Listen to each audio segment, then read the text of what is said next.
Check, check, 1, 2.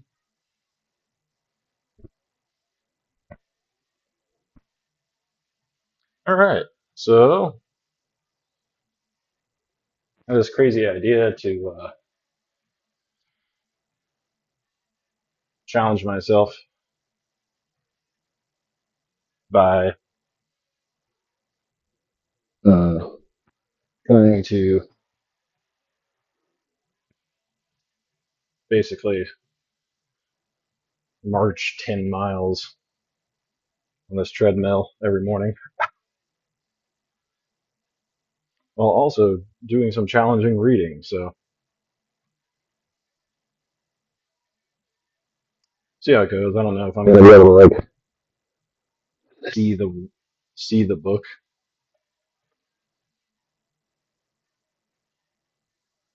without holding it this close to my face. And after several hours, I'm gonna get a lot of sweat in my face. Also, I don't know if this is gonna stay there.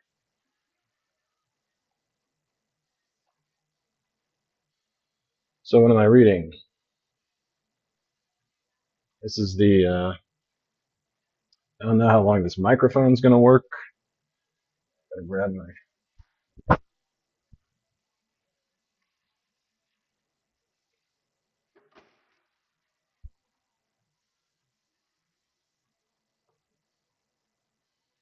camera's gonna stay there. I don't know.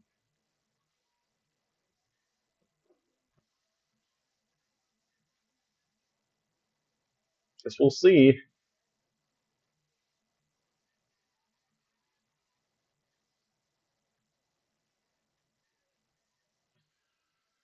All right.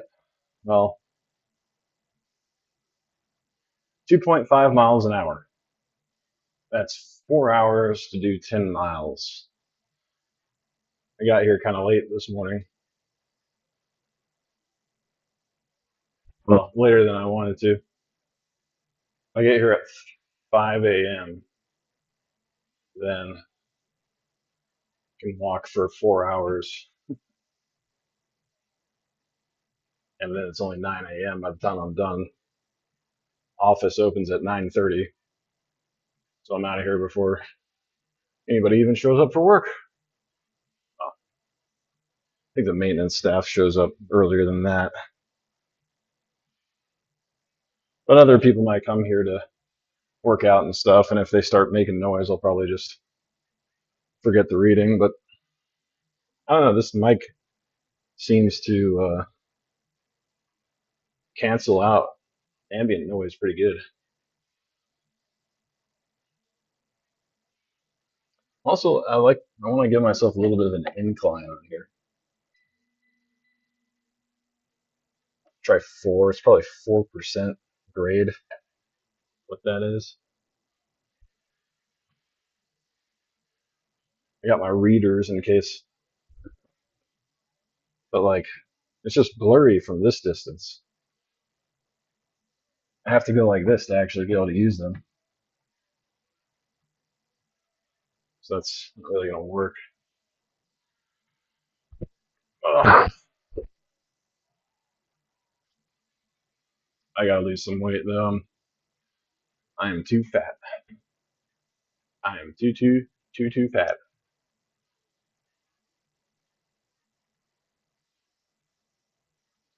All right,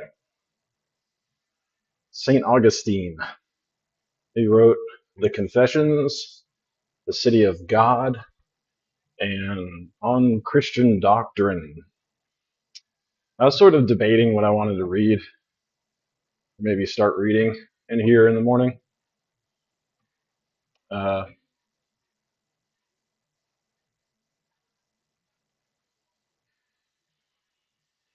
kind of wanted to read something that was originally written in English.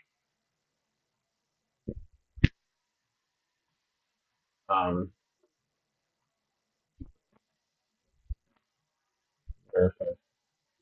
anything I can do here to make that stay. Really. But it's all pretty much Latin derived, so basically the same language,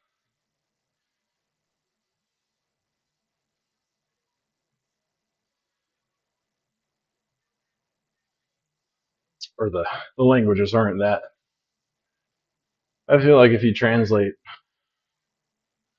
whatever this was written in, probably like Latin, translated into English, the words aren't that different, you know. But also, yeah, like uh, subject matter obviously is important. You know, what do I want to read about? Which of the volumes of the great books of the Western world, do I want to try to like read, or which of the works at least in the different volumes? And yeah, I mean, I've actually listened to Confessions on audiobook like years ago. Um,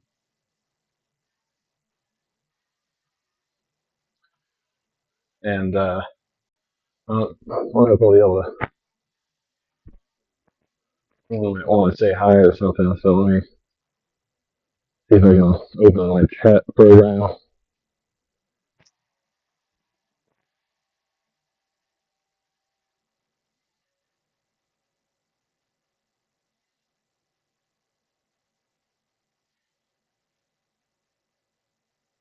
I don't have it installed here.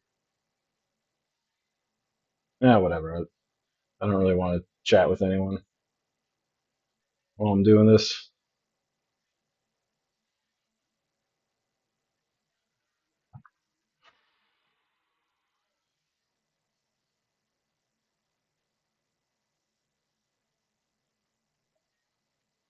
Yeah, I listened to it. I listened to it on the audiobook.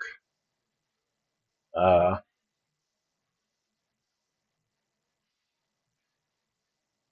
Probably like 10 years ago. Confessions. It's kind of interesting because he lived in North Africa, in Algeria, in 354 BC, and he wasn't, born a saint. He just had like a normal life. Uh, that's kind of like what Confessions is about, like his experiences living in Hippo, I think it's called. It's in a place called Hippo, and or maybe that's just what they called the whole region at the time. It'll say in this biographical note what exactly his city was called. But his life's interesting.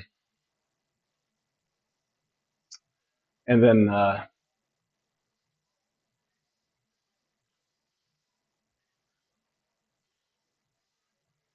he gets really into religion at some point. Gets into the Christian faith, which is probably what I'm mostly interested in, is the Christian stuff because it's interesting. It's the biggest thing you can think about. You know, like you could read history. Like I could read Decline and Fall of the Roman Empire. That would be cool. But it doesn't really. I don't know if that's gonna like change the way I think, the way I experience my life that much. Whereas if I read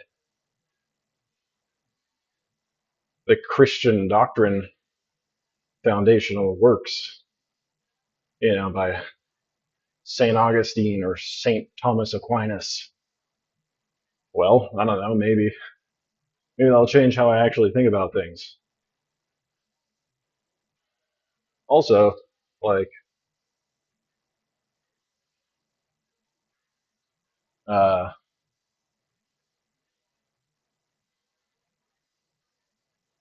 if you believe in the stuff that Christ preached. Particularly, it's easy to believe in the, hey, be good to other people stuff, because that's wise. But the stuff where he's talking about the end of the world and the end of time and what happens after you die, uh,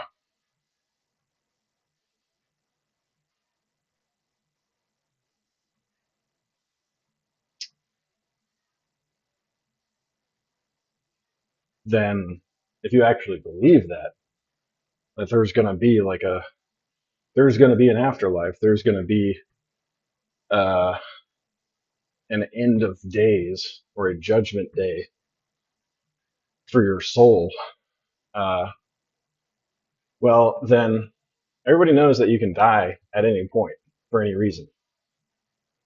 You know, they will they will admit that, um, if you get them to think about it long enough. Uh, so theoretically, you could be walking along, living your life, and boom, next thing you know, you're there at Judgment Day. That's what Christ basically taught.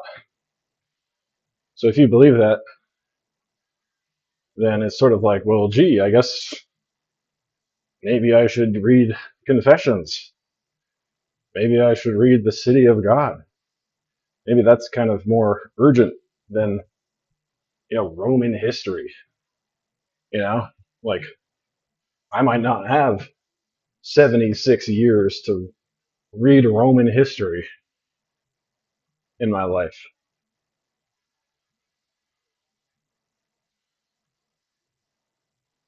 So I think there's like a higher level of consciousness there when you start prioritizing spiritual stuff over intellectual stuff. Because a lot of people, they just kind of they don't want to think about mortality, I think. They're just like, fuck, that's too crazy. It's too crazy for me to wrap my head around. I'm just gonna I'm just gonna go focus on my little thing. Uh,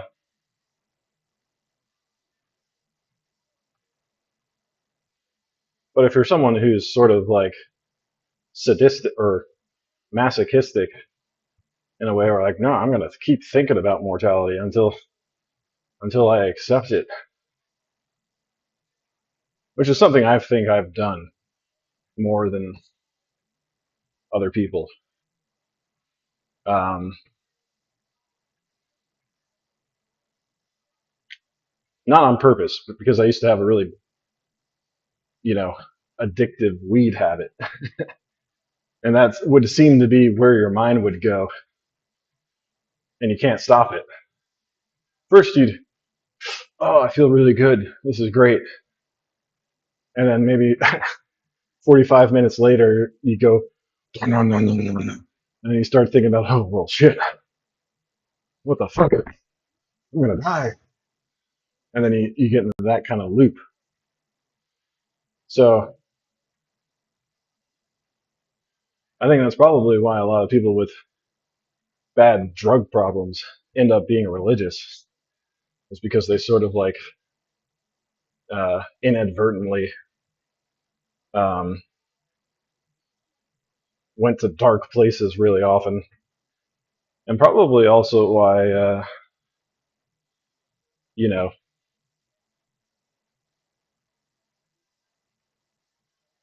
people who go to war and stuff and actually see people die all the time, if it doesn't like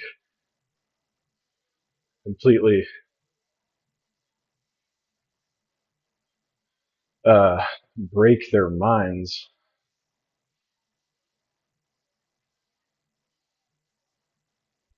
Yeah. Anyway,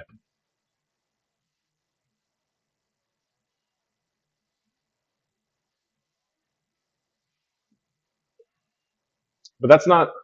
I don't think that's the way to look at Christian doctrine as, hey, you've got no choice but to look at this stuff because you're just a wretched creature with a limited lifespan. The the the real way to look at it is, uh, well, hey, look at this. Look at this. This is good news. This is interesting stuff. Um, there's actually, more to being alive than dying someday. It would seem that's the message. So I think it's you end up in a place where you're actually really positive about things, um, despite the knowledge of mortality, which I think is why, instinctually people will not turn away from things they know are true, and because they can feel somehow like, oh, okay, yeah, it's the truth, and it's scary. But if I can come to terms with it, there might actually be like somewhere to go from there, as opposed to I'm going to bury my head in the sand and try to, you know, ignore things I don't want to think about.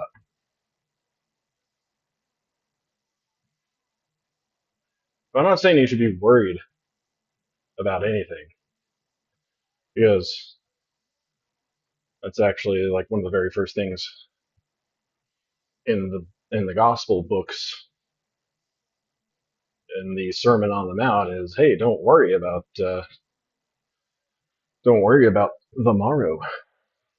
Sufficient another day is the evil thereof. So, um,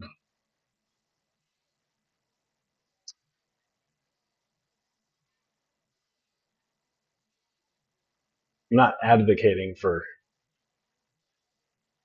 being like a paranoid drug user,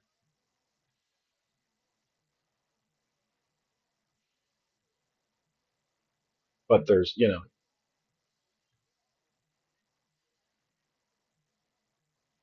sometimes there's a silver lining, I guess. All right, Augustine, biographical note. Augustine was born, okay, St. Augustine, 354 to 430. I just have to keep an eye on this mic because it's going to die at some point. Augustine was born November 13th, 354, at Tagaste, a small town in the Roman province of Numidia, near what is now the eastern borders of Algeria. Let's go like this. Like his father, although not wealthy, was an official in the Roman administration of the village, and was then still a pagan. His mother Monica was already known as a fervent Christian. Both were probably of Roman stock,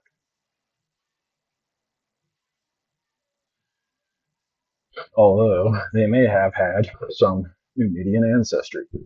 Augustine himself shows an acquaintance with the Punic language. While still a child, Augustine was enrolled by his mother at a catechumen, where that is, in the Catholic Church. And although not baptized, he learned something about Christianity from her. At the age of 11 or 12, he was sent to Dara, some 20 miles south of Tagaste, to study grammar and literature. He did so well that his father aspired to make a lawyer of him. Augustine spent a year of idleness while his father sought the necessary funds, and it was finally through the generosity of a citizen of Tagaste, who continued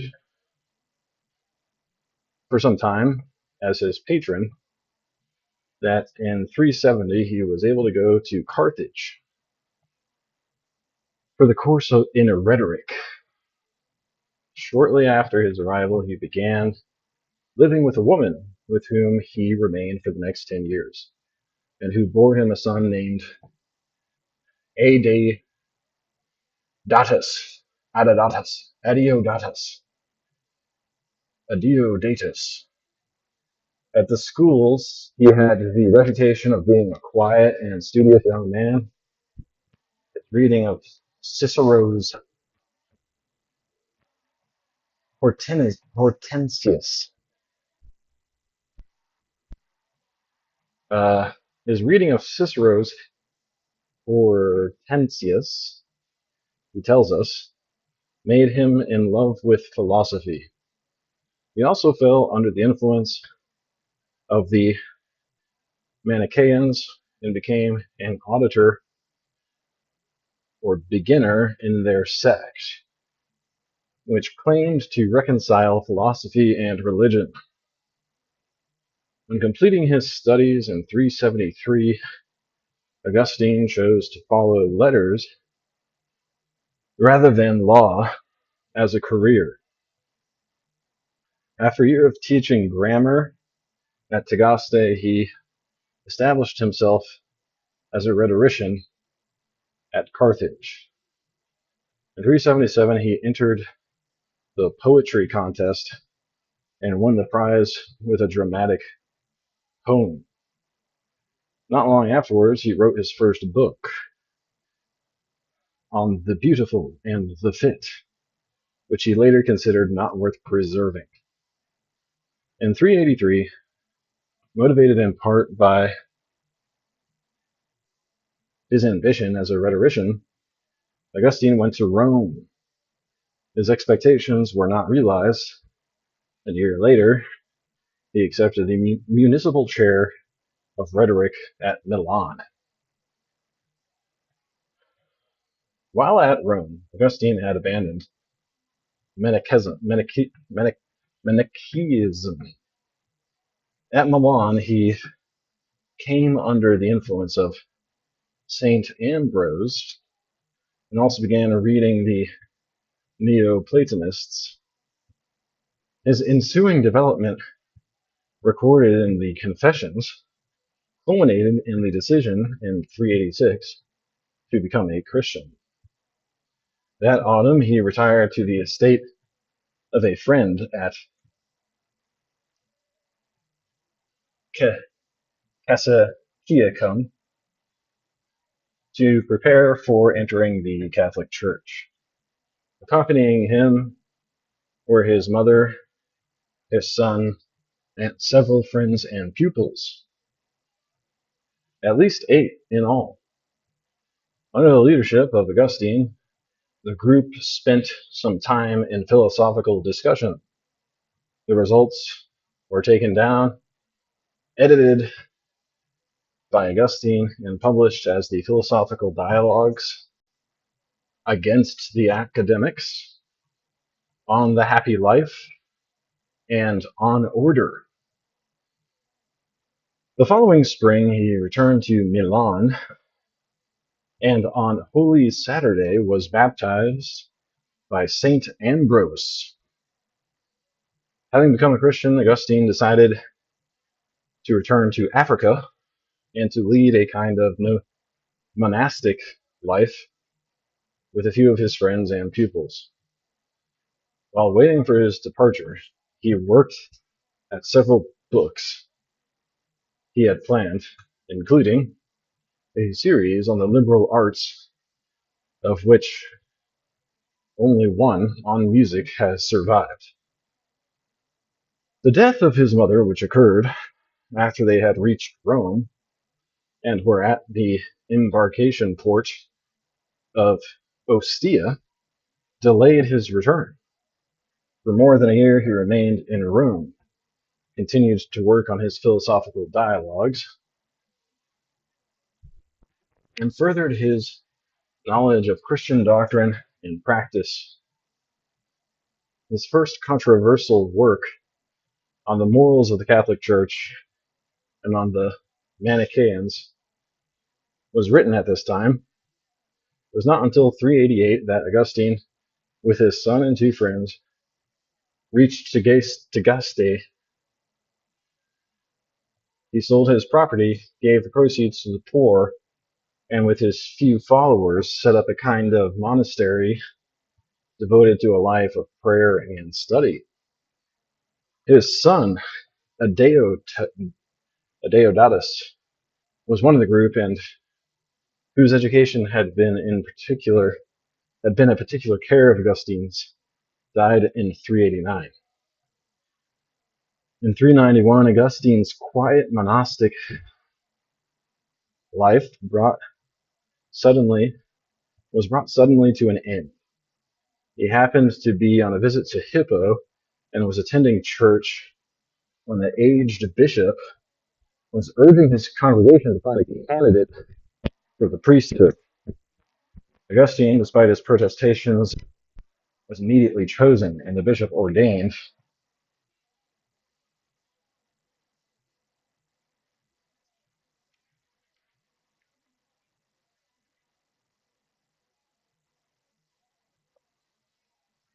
him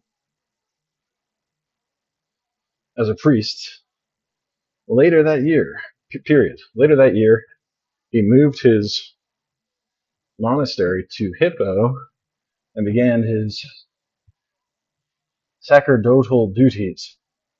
Although it was then customary for preaching to be reserved for the bishop, Augustine, even as a priest, was assigned that task. He began his sermons on the scriptures, which, transcribed as they were delivered, constitute his many books of commentary on the Bible. He also began the public disputes with African heretics, which were to engage him for the rest of his life. In 395 or 396, Augustine was called upon to assume what he called the burden of the episcopate. For 35 years, as the bishop of Hippo, nearly all of his energies were given to the defense and promotion of the Catholic Church in northern Africa. He took an influential part in the many councils and conferences called to deal with various heresies and wrote many works against them.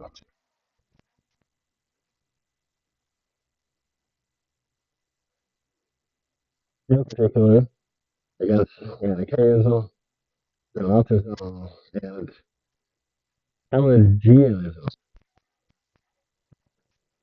Pharisees was what and he also had to preside over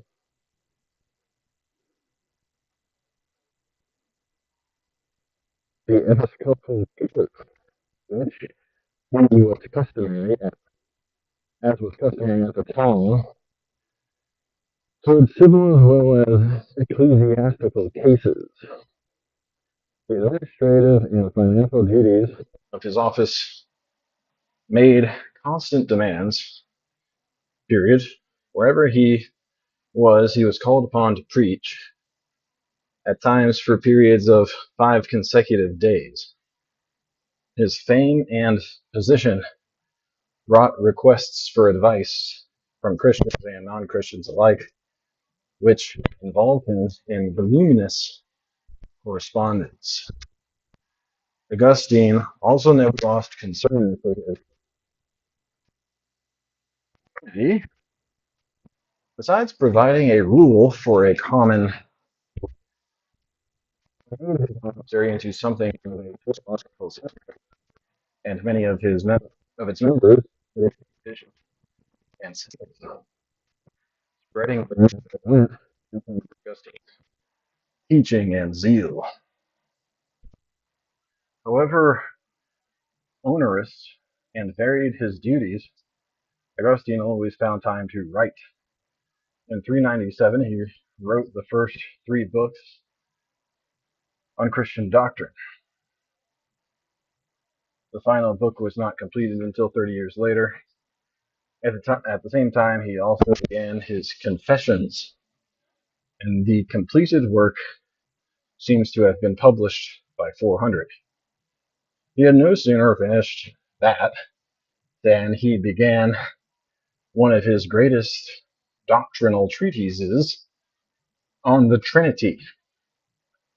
Following the sack of Rome in 410, he was drawn into the controversy regarding the responsibility of Christianity for the fall of the Eternal City, and into a correspondence with two Roman officials on the relation of the Church and the Empire. Out of such reflections, he seems to have conceived the City of God, which was begun in 413 and appeared serially for 13 years. In 426, Augustine arranged for his successor as Bishop of Hippo, considering it useful to compile and point out all those things which displease me in my works. He read through all his writings and in his retractions noted down what revisions he would make in their doctrine. In the work as he left it, he comments on 232 separate titles, not including his letters and sermons, which were to have been considered in a separate account.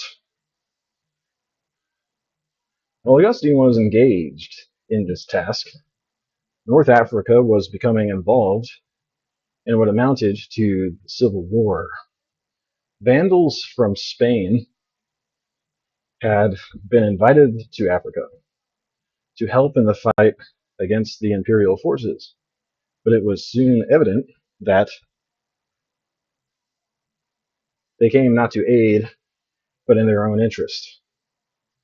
In 430, the imperial forces were defeated and sought refuge in Hippo, where they were besieged by the Vandal army.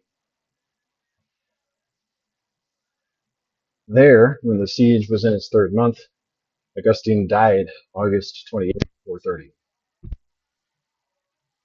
Okay, so the first book is the Confessions. That's only 128 pages. Second book is the City of God. That's way longer. It's like 500 pages. And the third book is on Christian doctrine, which is probably about 180 pages.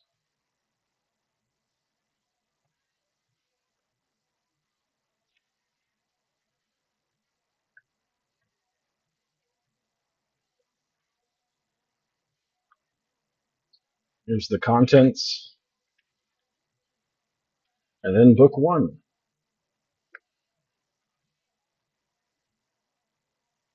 Confessions. The Confessions, book one.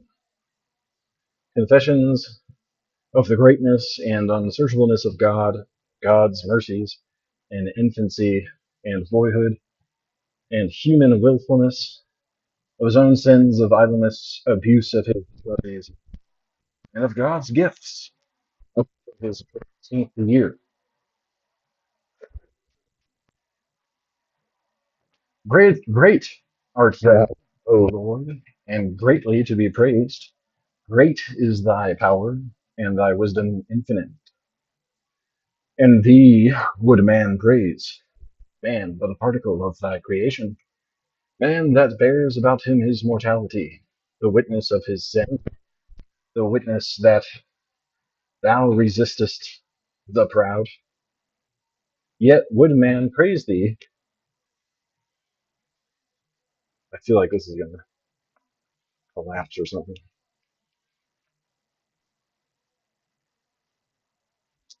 Yeah, so keep an eye on that. Uh, Yet man praise thee. The proud. Yet would man praise thee. He, for the purpose of thy creation, thou workest to delight in thy praise, for thou leadest us for thyself, and our heart is restless until it repose in thee. Uh, Grant me, Lord, know, understand which is first, to call on thee or to praise thee, and again to know thee or call on thee. For who can call on thee, not knowing thee? He that knoweth thee, on thee as other than thou art. Or is it rather that call on thee that we may know thee? How shall they call on thee if they have not believed? Or how shall they believe without a preacher? And they that seek the Lord shall praise him. For they that seek shall find,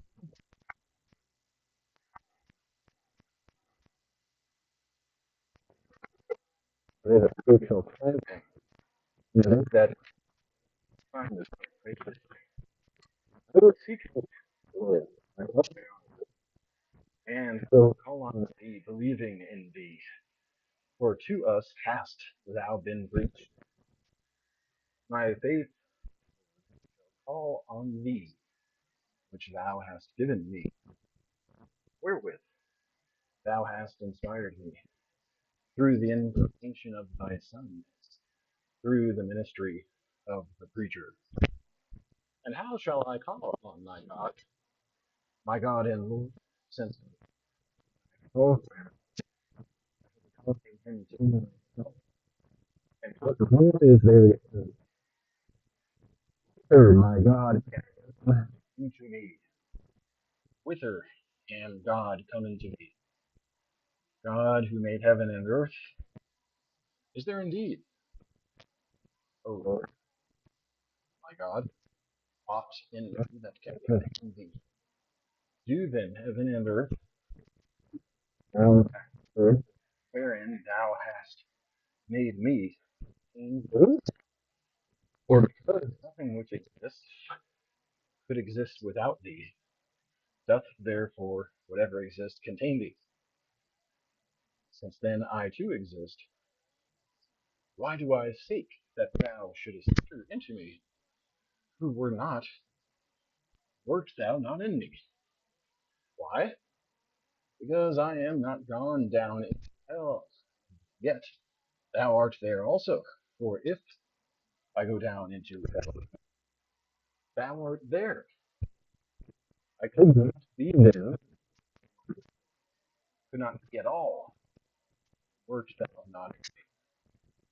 Or rather, unless I were in thee, for whom, to whom are all things. Even so, Lord, even so, whither do I call thee, since I am in thee? Or whence canst thou enter into me? Whither can I go that thence my God should come into me, who hath said, I fill heaven and earth? Or whither can I go beyond heaven and earth? That thence my God come into me, who hath said, I fill. He's really thinking through this, huh?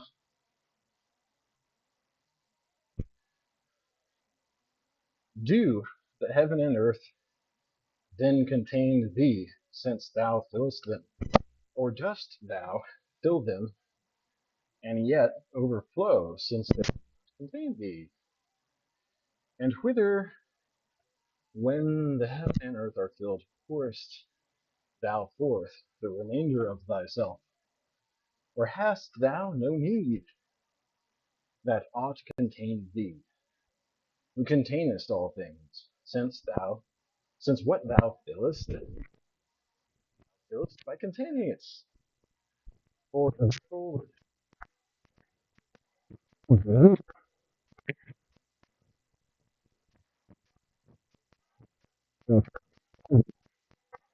since, though they were broken, thou wert not poured out, and when thou art poured out on us, thou art not cast down, but thou upliftest us. Thou art not dissipated, but thou fillest thou them with thy Holy Ghost. For since all things be holy and most, and all at once the same God, for each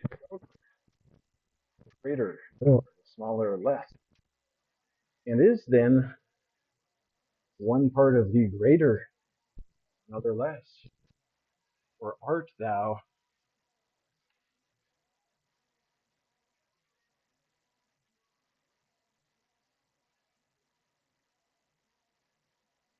holy everywhere, while nothing contains thee wholly?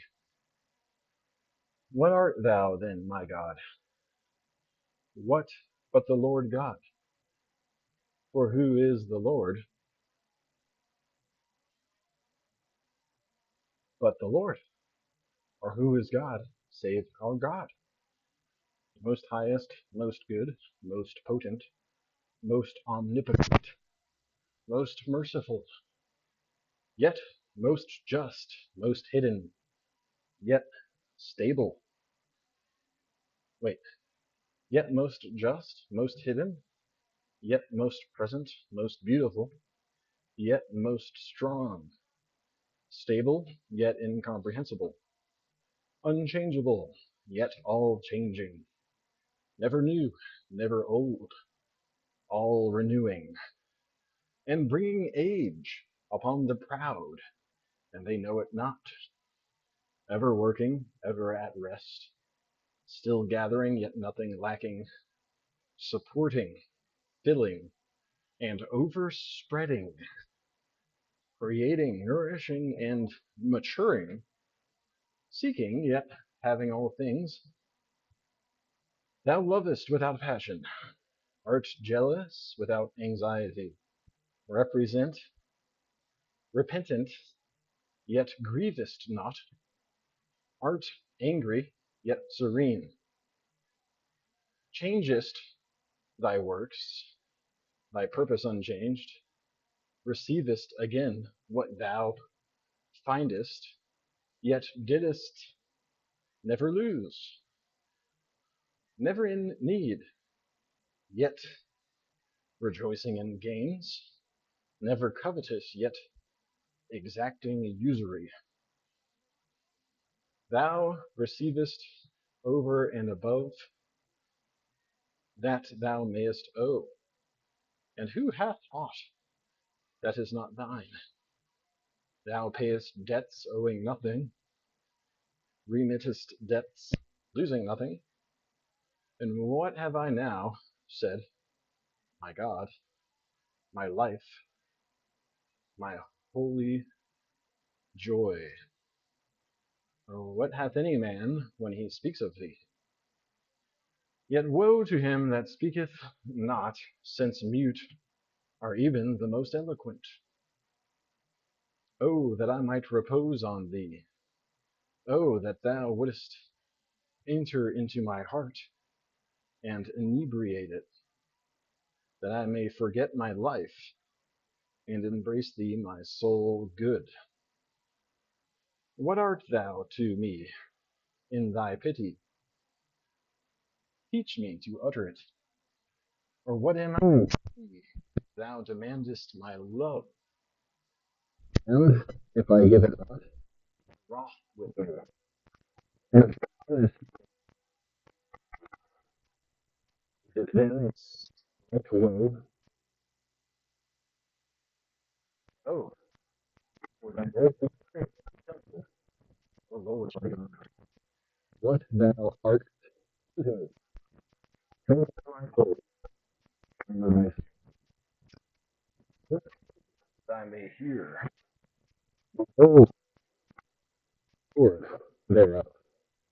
O Lord, my heart.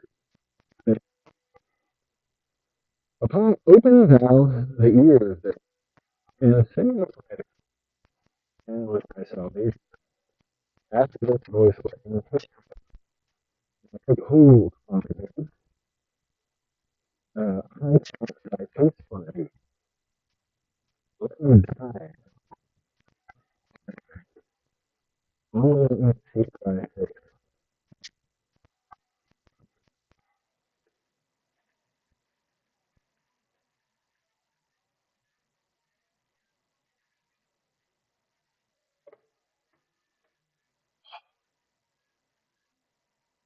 Narrow is the path of my soul. Enlarge thou that thou mayest enter in. It is it as that which must open thine eyes and know it.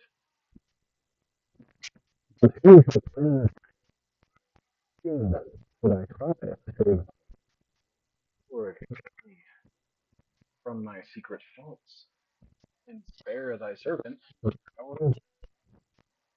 I believe, and therefore do.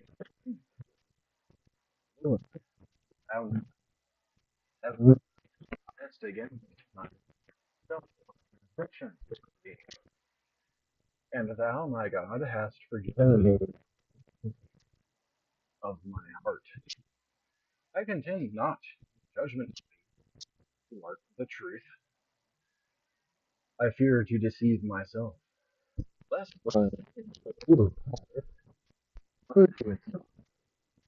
therefore I not in judgment with her. For if thou, Lord, shouldest mark iniquities, O Lord, who shall abide it?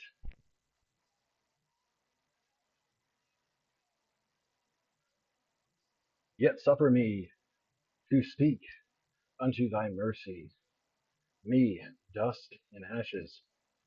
Yet suffer me to speak, since I speak to thy mercy, and not to scornful man. Thou too, perhaps, despisest me. Wilt oh, there you go.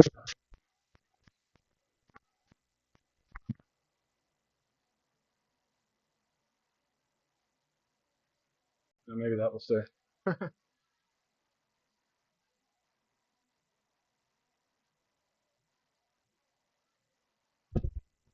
Uh, who shall abide it?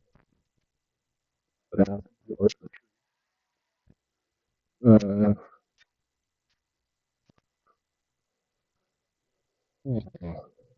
Yet suffer me to speak unto thy mercy.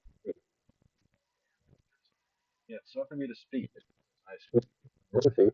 You are not a scornful man. Now too, perhaps. I yet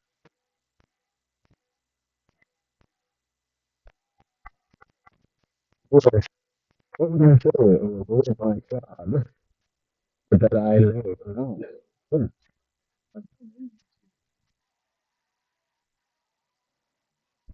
Uh,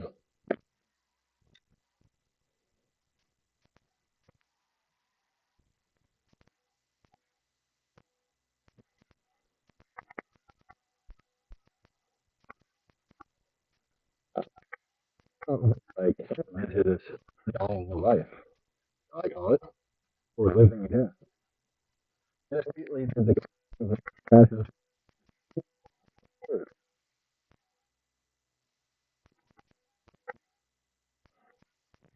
Also, use substance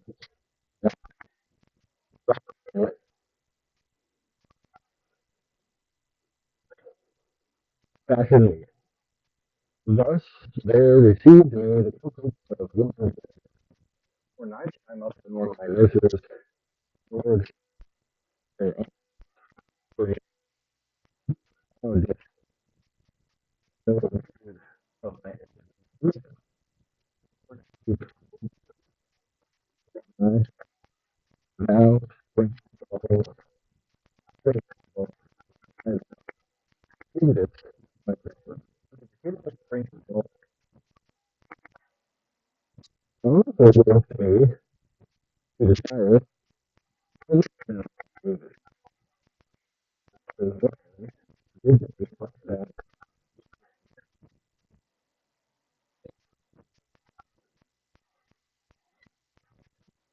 they with and one will go to what they founded with some of the indeed what else was it but who else was God all down through uh this is his life down through these ideas within me and without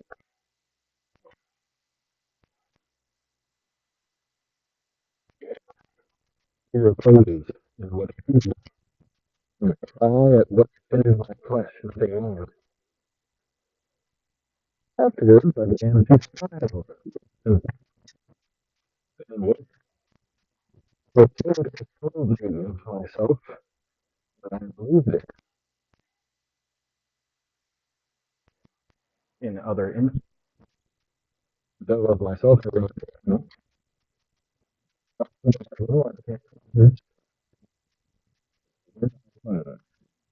never found a specialization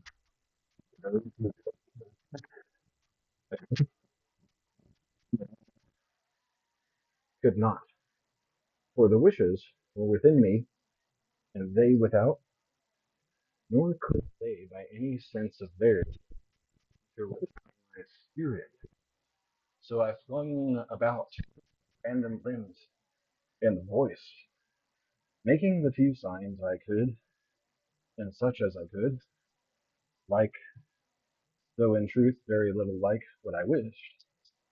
And when I was not presently obeyed, my wishes being hurtful or unintelligible, then I was indignant with my elders for not submitting to me, with those owing me no service for not serving me, and avenged myself on them by tears.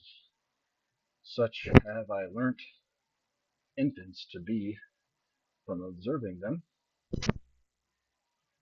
uh, and that I was myself such. They all, unconscious, have shown me better than my nurses who knew it.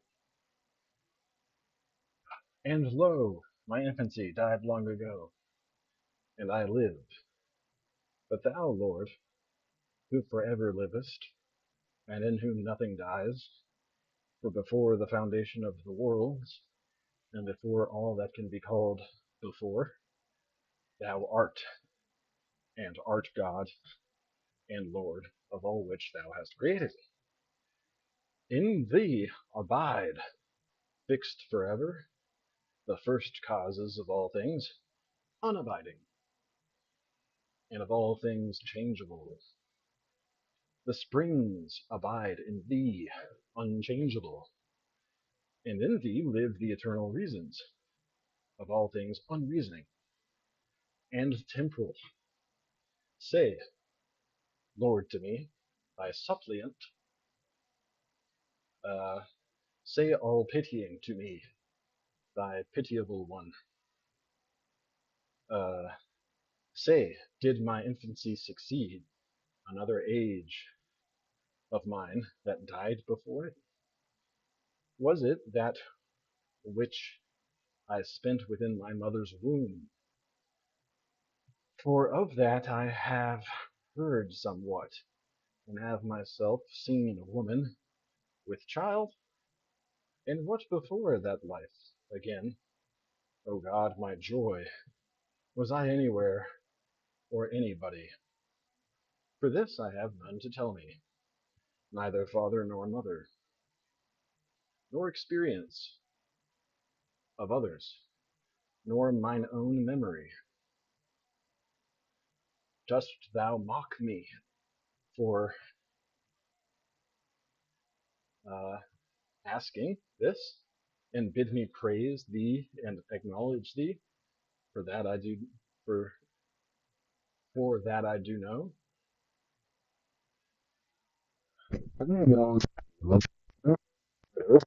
Praise thee for my first rudiments of being and my infancy, whereof I remember nothing.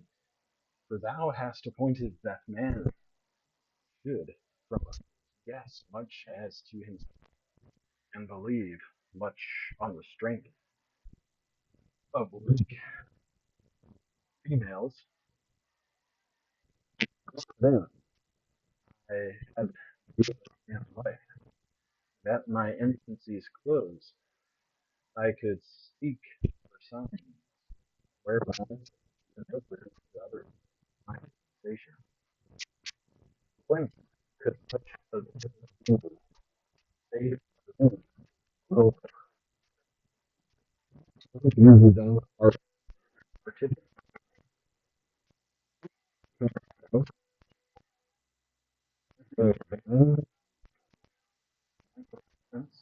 life into us, save from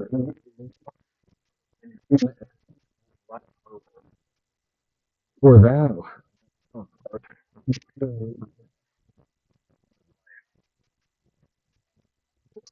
thou art most high, and are not changed, either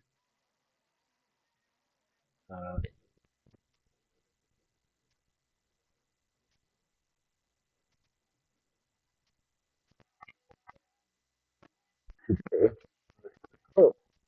yet in me doth it or in me. For this that then. And since thy years, thy years are one today, how many of ours and our fathers' years have flowed away through thy today, and from it received the measure and the mold of such being as they had, and still others shall flow away, and so receive the mold of their degree of being. But thou art still the same, and all things of tomorrow, and all beyond, and all of yesterday, and all behind it. Thou hast done today. What is it to me? Thou hast done today. What is it to me?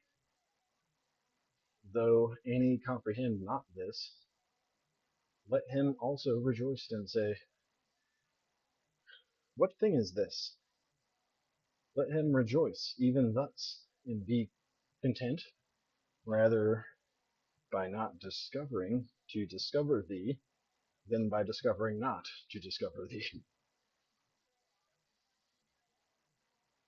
Hear, O God, alas for man's sin. So saith man, and thou pitiest him, for thou madest him, but sin in him thou madest not. Who remindeth me of the sins of my infancy? For in thy sight none is pure from sin, not even the infant, whose life is but a day upon the earth. Who remindeth me, doth not each little infant, in whom I see what of myself I remember not? What then? What then my sin? Was it that I hung upon the breast and cried? Or should I now so do for food suitable to my age?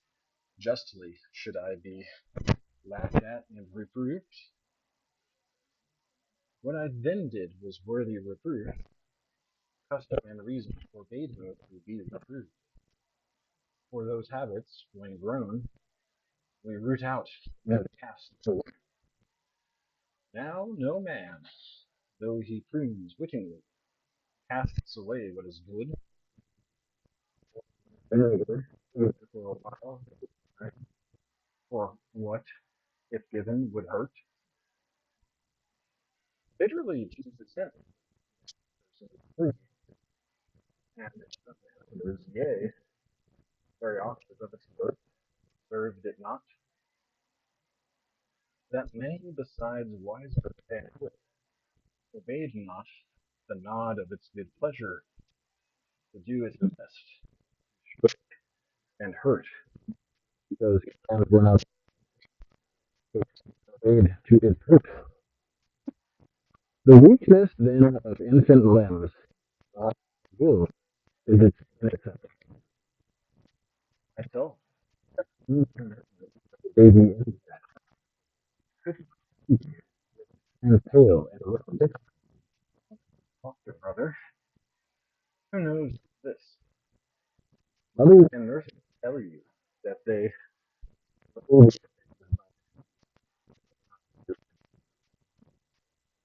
is that the innocent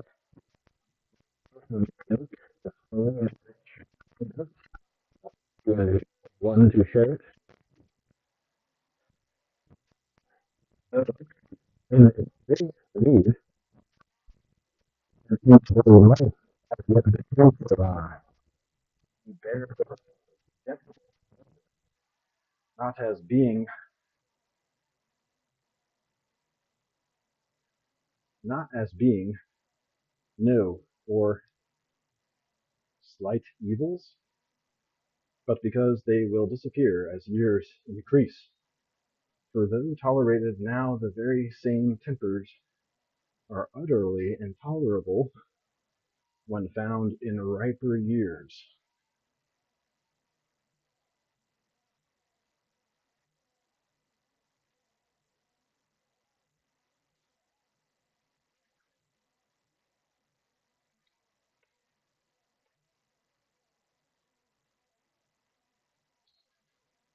Uh, Thou, then, O Lord my God, who gavest life to this my infancy, furnishing thus with senses as we see, the frame thou gavest, compacting its limbs, ornamenting its proportions, and for its general good and safely implanting in it all vital functions. Thou commandest me to praise thee in these things, to confess unto thee and sing unto thy name, thou most highest.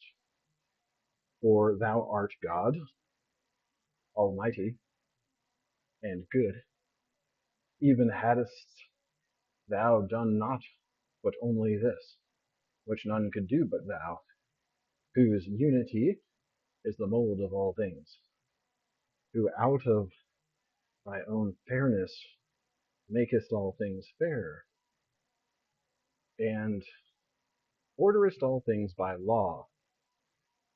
This age, then, Lord, whereof I have no remembrance, which I take on others' word, and guess from others, from other infants, that I have passed, true,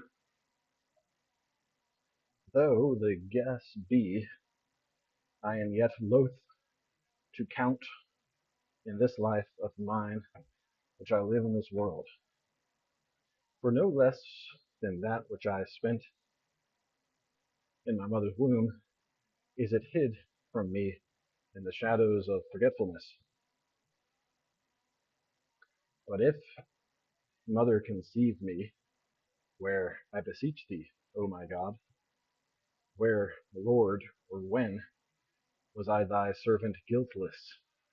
But lo, that period I pass by, and what have I now to do with that of which I can recall no vestige?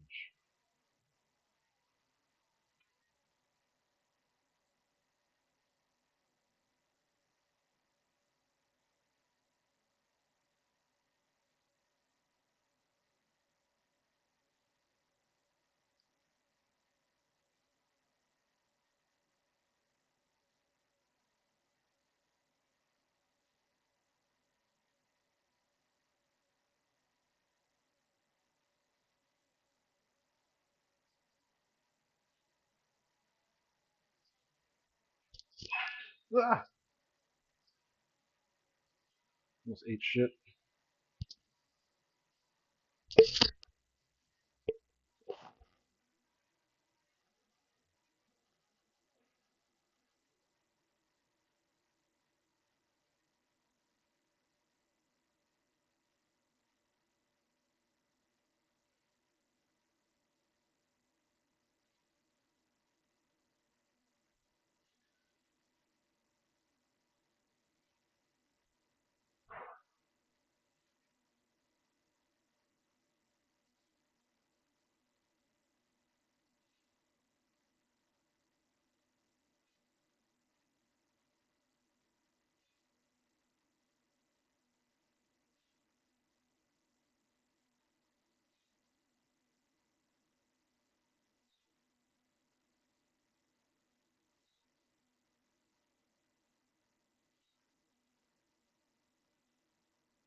Okay.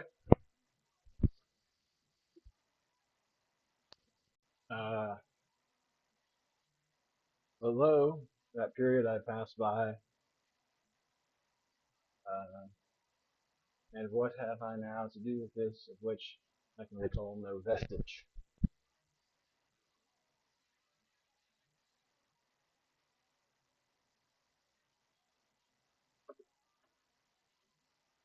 Passing hence from infancy, I came to boyhood, or rather it came to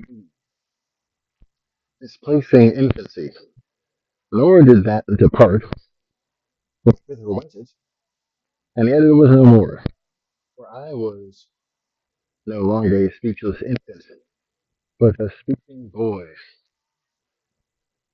This I remember and have since observed how I learned to speak. It was not that my elders words, as soon after other learning in any set method, but I longing by cries and broken accents and various motions of my limbs to express my thoughts, that so I might have my will, yet unable to express all I willed, or to whom I willed, did myself, by the understanding that which thou, my God, gavest me, practice the sounds merry when they named anything, and, as they spoke, turned towards it. I saw and remembered that they called what they would point out by the name they uttered, and that they meant this thing, and no other, was plain from the motion of their body, the natural language, as it were, of all nations, expressed by the countenance, attitudes of the eye, gestures of the limbs, and tones of the voice, indicating the affections of the mind, as it perceives, possesses, rejects their sons, and thus, and various, and thus, by constantly hearing words as they occurred, various sentences, I collected gradually for what they stood, and having now to these signs, I thereby gave utterance to my will. Thus I exchanged with those about me these current signs of our wills, and so, careful that, launched deeper into the stormy intercourse of human life, yet depending on parental authority and the beck of elders.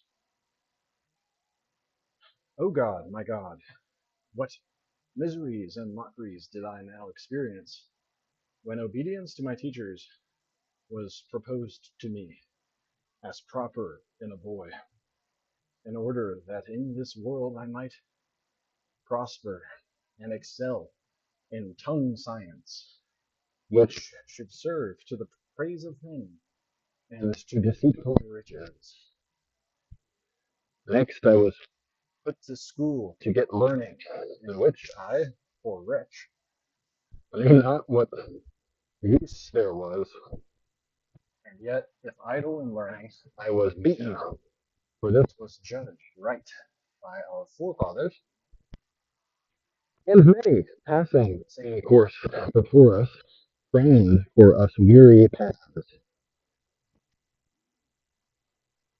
though which we were fain to pass, multiplying toil and grief upon the sons of Adam. But Lord, we found that men called upon thee, and we learned from them to think of thee according to our powers, of some great one who, though hidden from our senses, could hear and help us. For so I began, as a boy,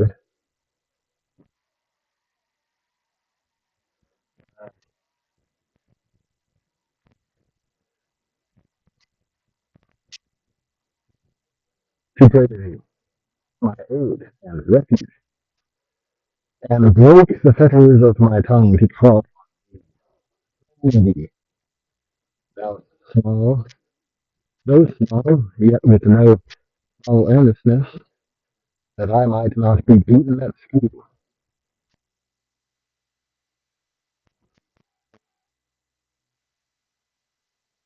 Elderly, yea, by both hands, who went with me below, mocked my stripes, my then broke and velvet over. Is there, Lord, Lord, any of those so great and proving to thee with so intense affection, for a sort of stupidity will in a way do it? But is there anyone who, from cleaving devoutly to thee, is indeed a spirit, that he can think as lightly of the wrath and hopes and other torments against which throughout all lands man may fall on thee with extreme dread, mocking at those by whom they are fueled most bitterly, as thou canst mocked the torments we suffered in boyhood from our master. We feared not so much less, so we left to escape them, and yet we sinned, and writing and reading and studying less than was exacted of us. We wanted to overlook memory and capacity of our age, with our state of mind was praying. After this, we were punished by those yet themselves were doing alike. Idleness is called business. That is good, being nearly the same by those others. And none commiserates, either boys or men. For will any of sound discretion approve of my being beaten as a boy, because by playing at ball I made less progress in studies, which I was to learn only that, as a man, I might play more unbeseemingly. And what else did he who beat me, who, if worsted in some trifling discussion with his fellow tutor, was more embittered and jealous than I, when beaten at ball by a playfellow, who, if worsted in some trifling discussion with his fellow tutor, was more embittered and jealous than I, when beaten at ball by a playfellow. And yet I sinned herein, O Lord God, Creator and Disposer of all things, in nature. Hey, teacher, leave those kids alone. And yet I sinned herein, O Lord God, the Creator and Disposer of all things, in nature of sin, the Disposer only. O Lord my God, I sinned in transgressing the commands of my parents, and those my masters, for what they, with whatever motive, would have would have me, for for what for what they, with whatever motive, would have me learn, I might afterward have put to good use. For I disobeyed, not from a better choice, but from love of play, loving the pride of victory in my contests, and to have my ears tickled with lying fables, that they might itch the more, the same curiosity flashing from my eyes more and more for the shows and games of my elders. Yet those who gave these shows are in such esteem that almost all wish the same for their children, and yet are very willing that they should be beaten, if those very games detain them from the studies whereby they would have them detain them from the studies whereby they would have them attain to be the givers of them. Look with pity, Lord, on these things, and deliver us who call upon thee now. Deliver those too who call not on thee yet, that they may call on thee, and thou mayest deliver them.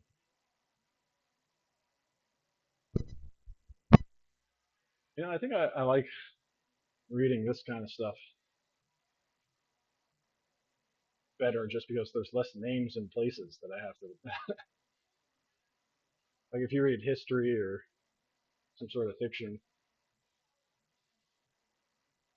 it's just constantly this name, this place. You don't know how to pronounce because you never heard it said before, never heard it spoken. Yeah, it's English, but I don't know how to pronounce any name or of anything.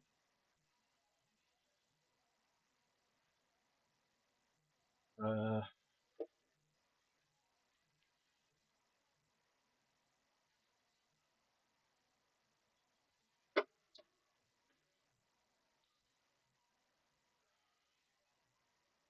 but stuff like that is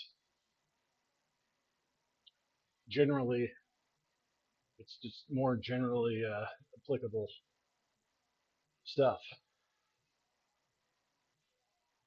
less like specific storytelling or something. It's more like self help.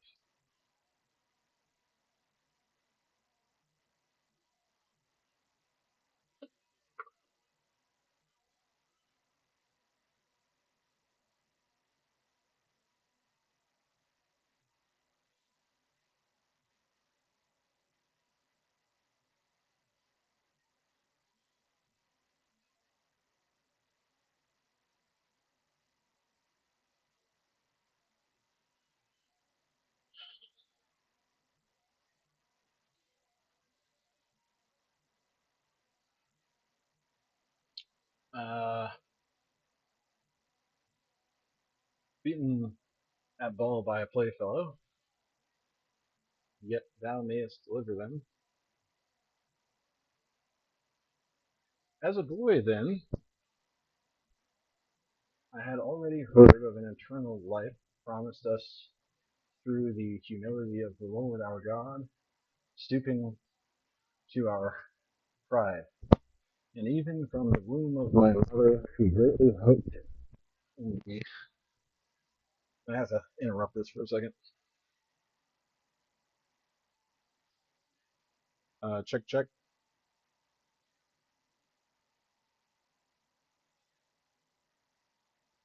Set the default microphone here.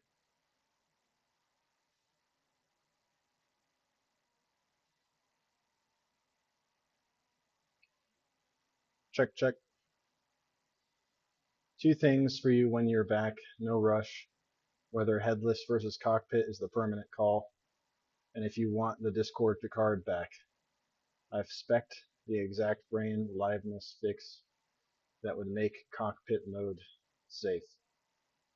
You're gonna have to explain to me what cockpit mode is, and you're gonna have to explain to me why Discord Picard ever left.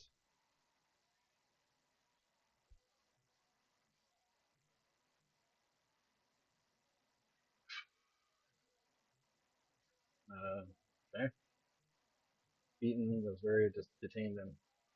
As a boy, then, I had already heard of an eternal life promised us through the humility of our Lord, our God, stooping to our pride, and even from the womb of my mother, who greatly hoped in thee, I was sealed with the mark of his cross, and salted with his salt. Thou sawest, Lord, how, while yet a boy, being seized by the time of the stomach, and like near to death, thou sawest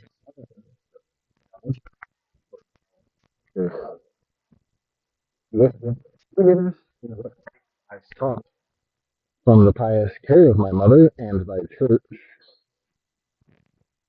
the mother of us all, the baptism of thy Christ, my God and Lord. Thereupon, mother of my flesh, very much troubled, with a heart pure and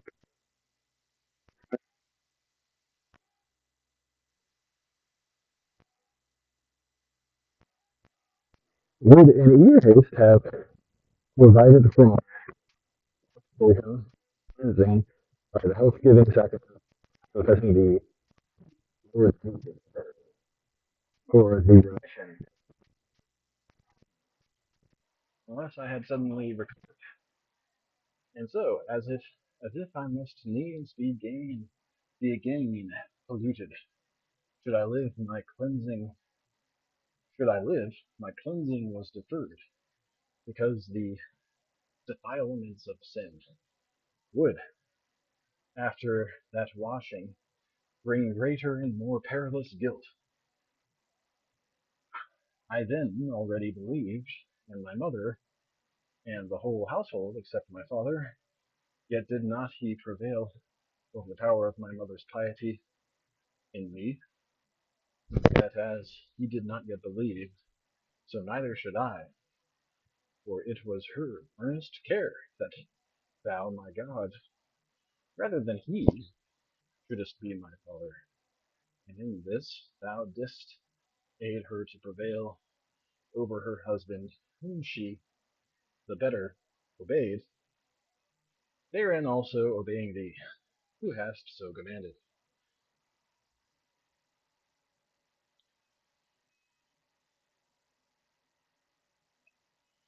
The trade-off cleanly, the brain, headless mode. Every time there's work, the system spins up a fresh cloud, hands it task, it does the work, and exits. Think of it like calling a tent for each job. They show up, do the thing, leave. There's no persistent Picard sitting there. Task in, task out. Dead simple, very hard to break. Cockpit mode. Picard runs as one continuous long-lived Claude conversation. It stays open the whole time. And that persistent session is the thing that gets wired up to Discord. Into the Claude app's remote control. So you can open Discord, type to Picard, and you're talking to the same continuous Picard. It's also running autonomous work. It's called the cockpit because it's the seat you sit in to pilot Picard. Okay, difference matters to you. Cockpit makes Picard someone to talk to. Headless makes Picard uses background labor. Why Discord? Honestly, it's a side effect of what I did. That persistent cockpit session is technically fragile. It runs Claude through a long-lived pipe, keeps getting stuck, stops reading its work queue, or two copies pile up. That was the cause of every dispatch silently died. I fought all night. When I flipped to headless for reliability, I turned off the persistent session, which is the exact thing connected to Discord, so Picard went quiet on Discord, not by design, but because I traded the fragile but conversational brain for the robust but silent one. One honest caveat, I do not want to guess on. Unconfident cockpit is what gives you persistent card in Discord plus the Claude app, but I'm not 100% sure on whether headless Picard still answers a Discord message at all, or goes fully silent. I'd rather verify than assert it. Want me to check? Uh, and the fix that gets you both. The brain liveness thing. A watchdog that notices when the cockpit session has gone catatonic. Process alive, but doing nothing. And restarts it automatically. My recommendation: stay headless while hardening the system and clear the backlog. Then build the liveness watchdog and turn cockpit back on once it's safe. That way you're not choosing between reliability and Picard forever, just sequencing them. But it's your call, and I can flip back to cockpit in about 10 seconds if you'd rather have Picard on Discord now and tolerate me babysitting the restarts. Uh, yeah, I mean, if having the persistent Picard, uh, Picard, um,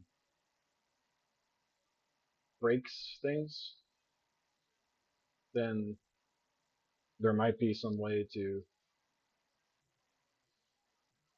because I want to, when I'm talking to the project managers, I want them to appear to have some memory of our prior interactions, right? That's what a conversation is. Uh, so, I mean, but we're also using them to sort of watchdog and manage autonomous work, is what you're saying. Um, I don't know. Maybe they shouldn't be the ones that are watchdogging anything, right? I thought the holodeck was supposed to be the engine that dispatched work automatically based off of Jira tickets.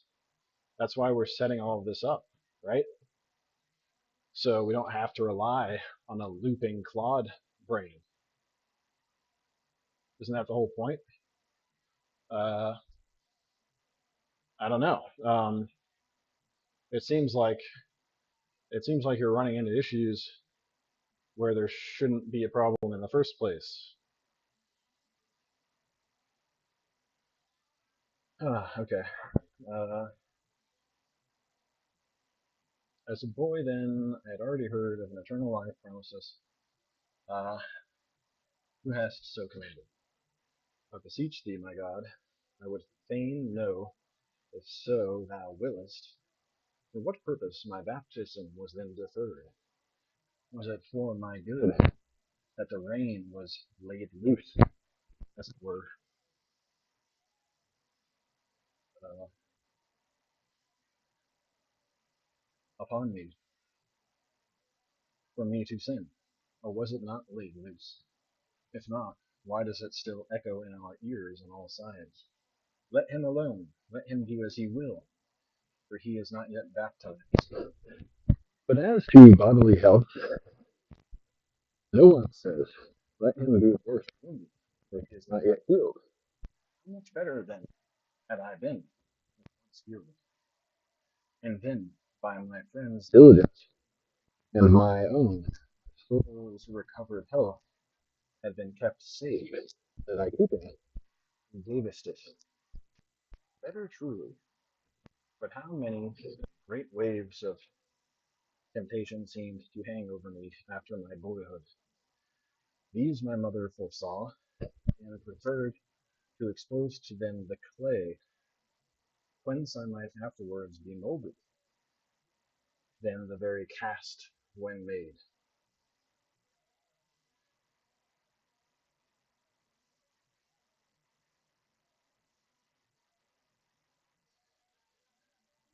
In boyhood itself, however, so much less dreaded for me than youth, I loved not study, and hated to be forced to it. Yet I was forced, and this was all done towards me. But I did not well, for unless forced, I had not learnt.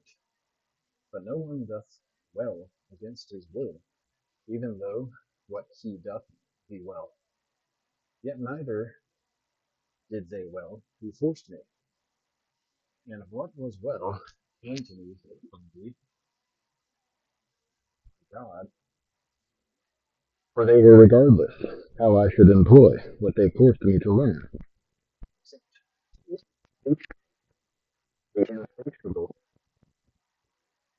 To satiate the insatiate desires of a wealthy beggary and a shameful glory.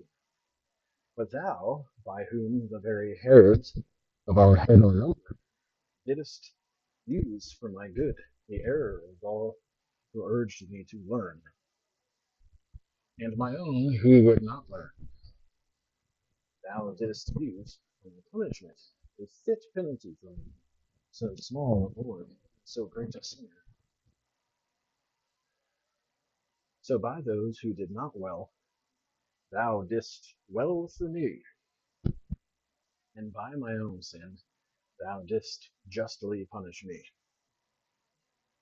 For thou hast commanded, and so it is, that every inordinate affection should be its own punishment.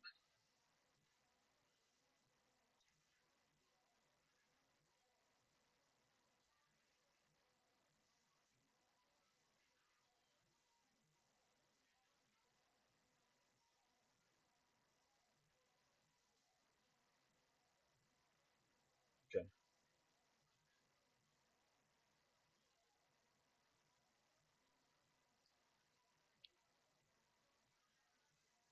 Uh, this is the most important thing said about the architectural session, and you're right, let me capture it. You just put your finger on the actual root cause, the one I've been treating symptoms of. Let me say it plainly, you're right. Gone through Claude Brain in the first place. This is actually happening under the hood.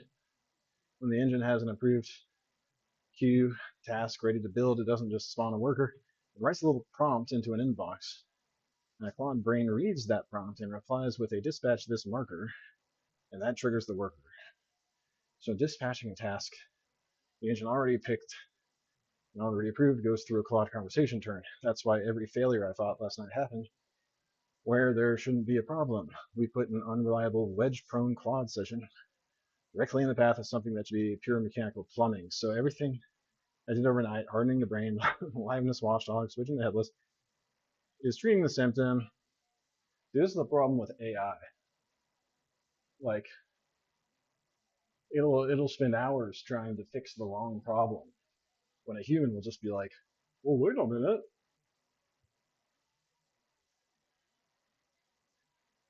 Uh, dispatch engine, and this dissolves the whole process, headless versus cockpit dilemma. You get both. Yeah, I get both. That's the fucking point. My recommendation: make engine-driven dispatch the next thing you build. Make it so.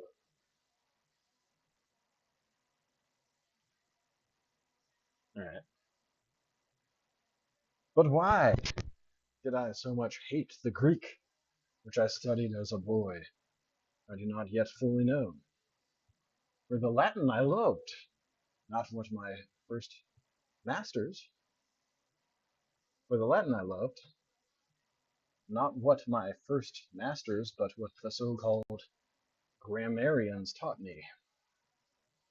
For those first lessons, reading, writing, and arithmetic, I thought as great a burden and penalty. And yet, whence was this too, but from the sin and vanity of this life, because I was flesh and breath that passeth away and cometh not again.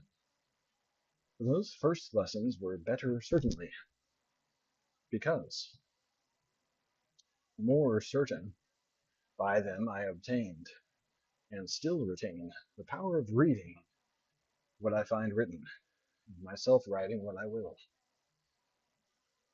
Whereas in the others I was forced to learn the wanderings of one Aeneas, forgetful of my own, and to weep for dead Dido, because she killed herself.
Having forsaken thee, earth passing into the earth, and if forbid to read all this, I was grieved that I might not read what grieved me. Madness like this is thought a higher and richer learning than that by which.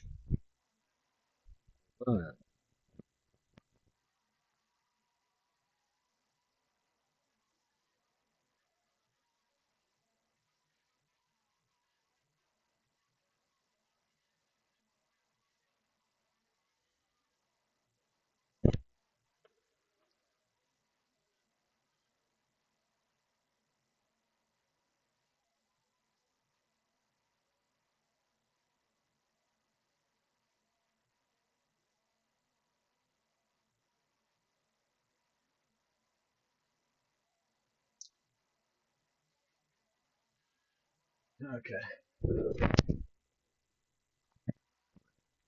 Uh,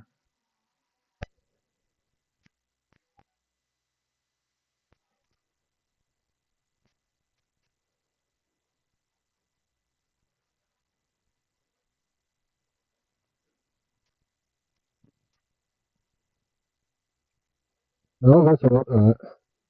It's extreme. I could just have forsaken thee. earth passes the earth, and if forbid to read all this, I was grieved. I might not read what grieved me. Evidence like this, I thought, a higher and richer learning than that by which I learned to read and write. But now, my God, cry thou loud in my soul, and let thy truth tell me, not so, not so,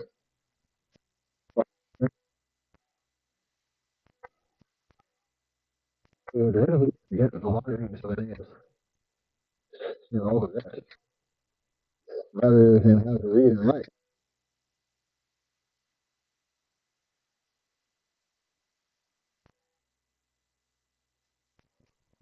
But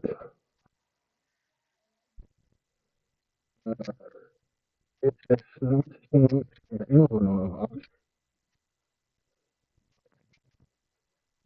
whatever.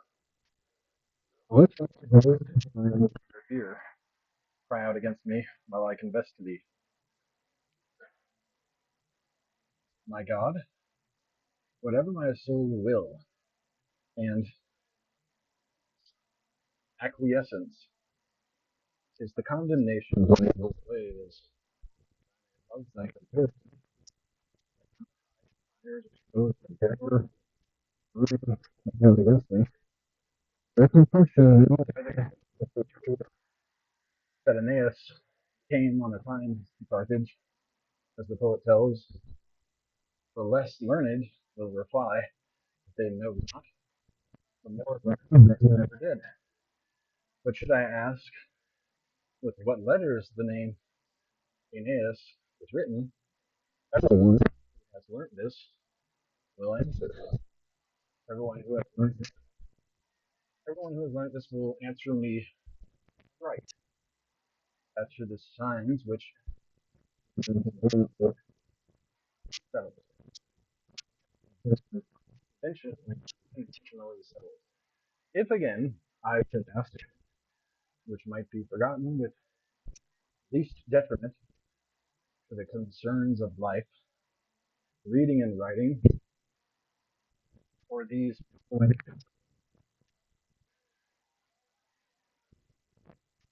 uh,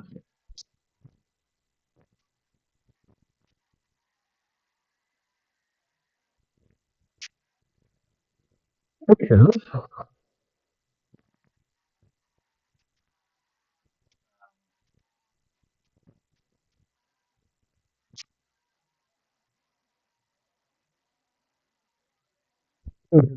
see, all must answer, who have not wholly forgotten themselves. I sinned then, when as a boy I preferred those empty to those more profitable studies, or rather loved the one and hated the other. 1 and 1, 2. 2 and 2, 4. This was to me a hateful sing-song. The wooden horse, lined with armed men, in the burning of Troy, and Creosua's shade and sad similitude were the choice spectacle of my vanity.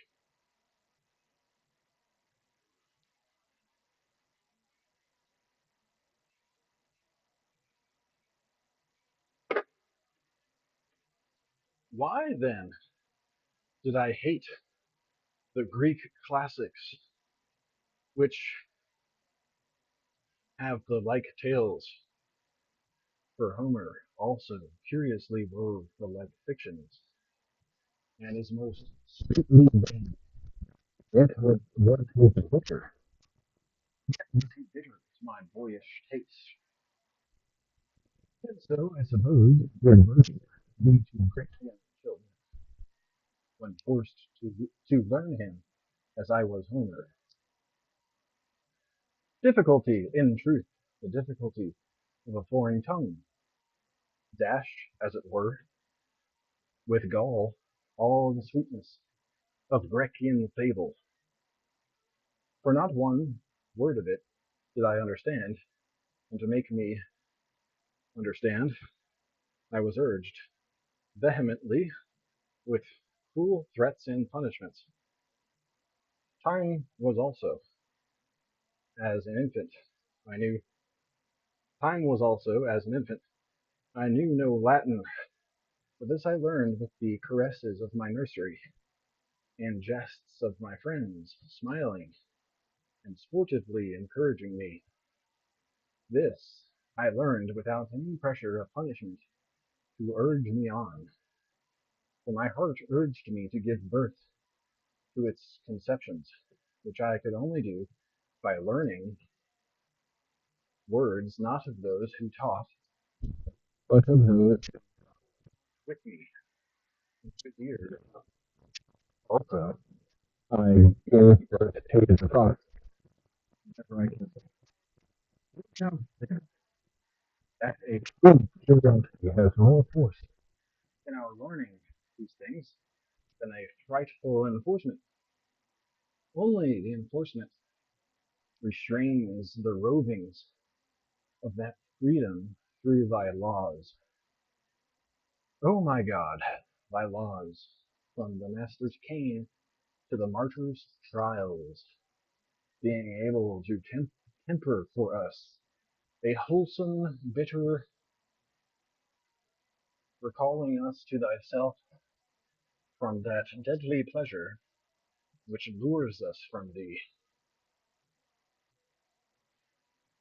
Hear, Lord, my prayer. Let not my soul faint under thy discipline, nor let me faint in confessing unto thee all thy mercies, whereby thou hast drawn me out all my most evil ways, that thou mightest become a delight to me above all allurements which I once pursued, that I may most entirely love thee.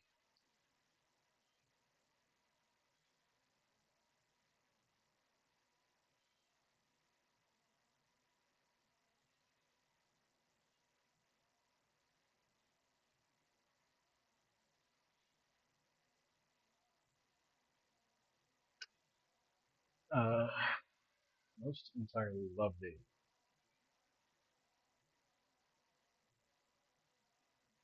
Uh, and clasp thy hand with all my affections, and thou mayest yet rescue me from every temptation, even unto the end. For lo, O Lord, my King and my God, for thy service be whatever useful thing my childhood learned, for thy service that I speak, write, read, reckon, for thou didst grant me thy discipline, while I was learning vanities, and my sin of delighting in those vanities thou hast forgiven. In them, indeed, I learnt many a useful word, but these may as well be learned in things not vain, and that is the safe path for the steps of youth. But woe is thee, thou torrent of human custom! Who shall stand against thee? How long shalt thou not be dried up? How long roll the sons of Eve into that huge and hideous ocean, which even they scarcely overpass, who climb the cross? Did not I read in thee of Jove, the thunderer, and the adulterer? Both doubtless he could not be, but so the inward blood countenance and pander to real adultery. And now, which of our gowned masters lends a sober ear to one who from their own school cries out, these were Homer's fictions, transferring things human to the gods? Would he had brought down things divine to us. Yet more truly had he said, these are indeed his fictions,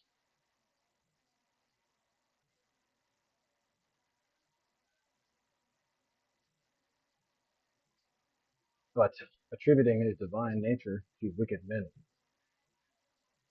that crimes might be no longer crimes, and whoso commits them might seem to imitate, not abandoned men, but the celestial gods.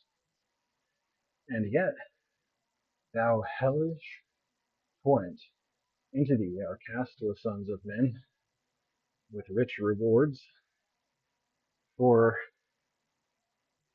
compass- compassing such learning, and a great solemnity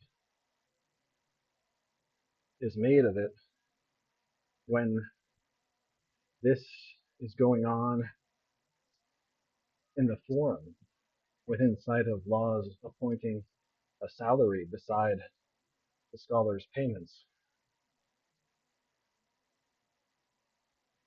And thou lashest thy rocks and roarest, hence words are learnt, hence eloquence most necessary to gain your ends, or maintain opinions, as if we should have never known such words as golden shower, lap, beguile, temples of the heavens, or others in that passage, unless Terence had brought a lewd youth upon the stage, setting up Jupiter as his example of seduction.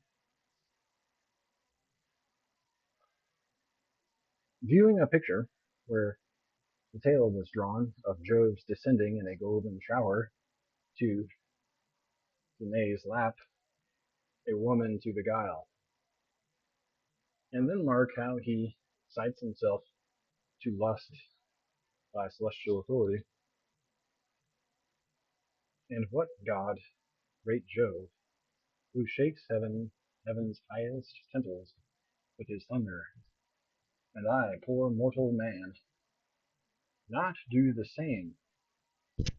I did it, and with all my heart I did it. Not one whit more easily are the words learnt. For all this vileness, but by their means vileness is committed with us shame. Not that I blame the words, being as it were choice and precious vessels, uh, but that wine of error which is drunk to us in them by intoxicated teachers. And if we too drink not, we are beaten, and have no sober judge to whom we may appeal. Yet, O my God, in whose presence I now without hurt may remember this, all this unhappily I learnt willingly with great delight, and for this was pronounced a hopeful boy.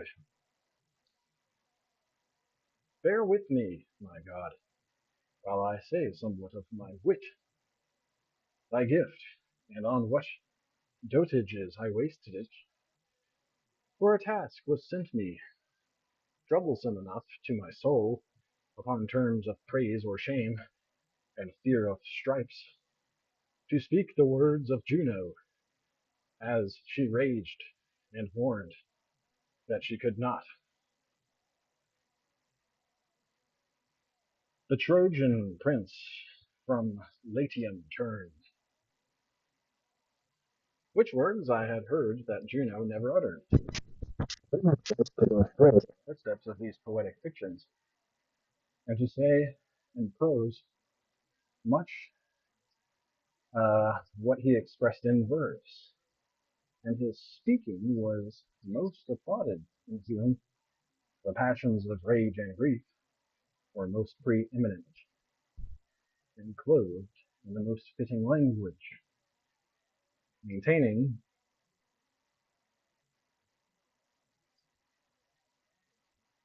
uh, the dignity of the character. What is it to me, O my true life, my God, my declaration of a closet above so many of my own age and class? Isn't it all this smoke and wind? And was there nothing else whereon to exercise my wit and tongue? Thy praises, Lord, thy praises might have stayed the yet tender shoot of my heart by the prop of thy scriptures. So had it not trailed away amid these empty trifles, a defiled prey for the fowls of the air. For in more ways than one do men sacrifice to the rebellious angels. But what marvel that I was thus carried away to vanities, and went out from thy presence, O my God, when men were set before me as models, who, if in relating some action of theirs, in itself not ill, they committed some barbarism or, or solecism, being censured, were abashed. But when enriched and adorned,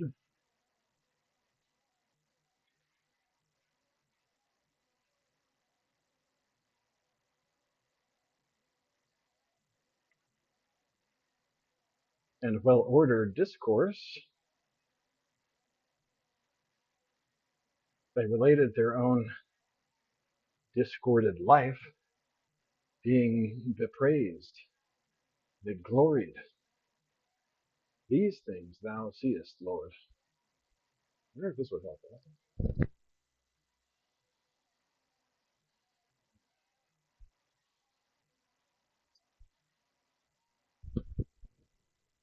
Yes, this is not true. Lord, you told us the truth, only suffering in the plenty, mercy and truth. Wilt thou hold thy forever?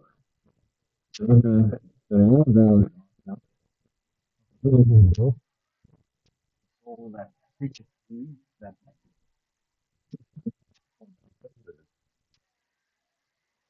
makes it harder, actually.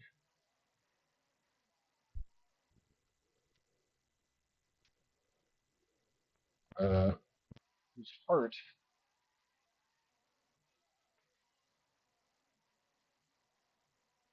I mean, I would hold the book if my hands wouldn't soak it in sweat. Or maybe that is.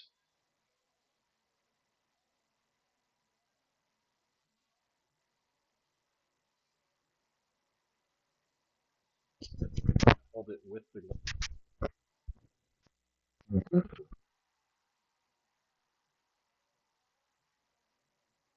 whose heart saith unto thee, I have sought thy face. See, but I'm going to walk off the side, sure.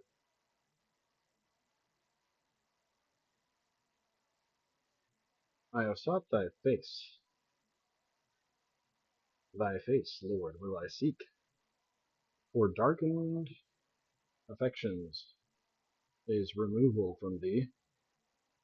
For it is not by our feet, or change of place, that men leave thee, or return unto thee.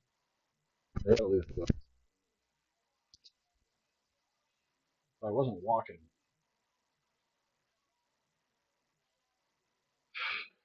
thy pleasure, whose heart saith unto thee, I have sought thy face. Thy face, Lord, will I seek. For darkened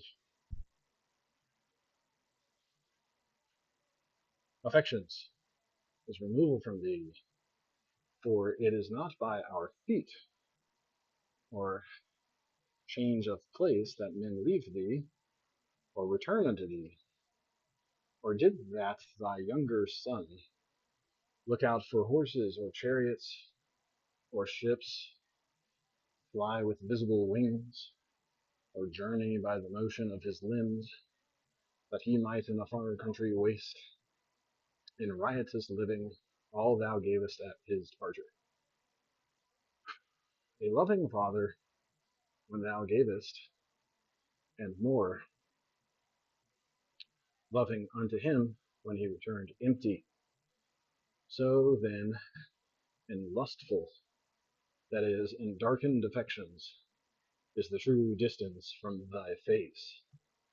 Behold, O Lord God, yea, behold patiently, as thou art wont, how carefully the sons of men observe the covenanted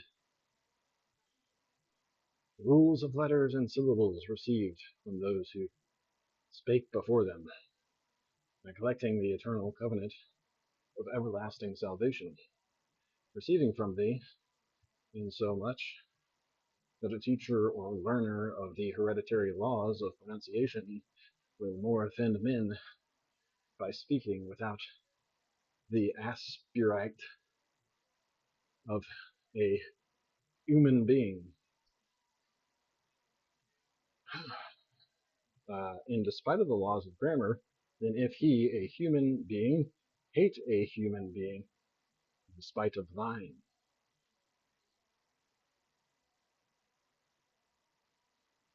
As if any enemy could be more hurtful than the hatred with which he is incensed against him, or could wound more deeply him whom he persecutes than he wounds his own soul by his enmity. Assuredly, no science of letters can be so innate as the record of conscience that he is doing to another what from another he would be loath to suffer. How deep are thy ways, O God, thou only great, that sittest silent on high, and by an unwearied law dispensing penal blindness to lawless desires. In quest of the fame of eloquence, a man standing before a human judge, surrounded by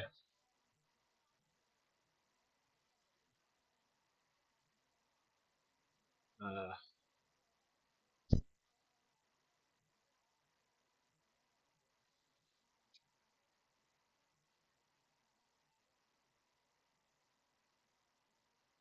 a man standing before a human judge, surrounded by a human throng, declaiming against his enemy with fiercest hatred, will take heed most watchfully, lest by an error of the tongue he murder the word human being, and takes no heed lest through the fury of his spirit he murder the real human being.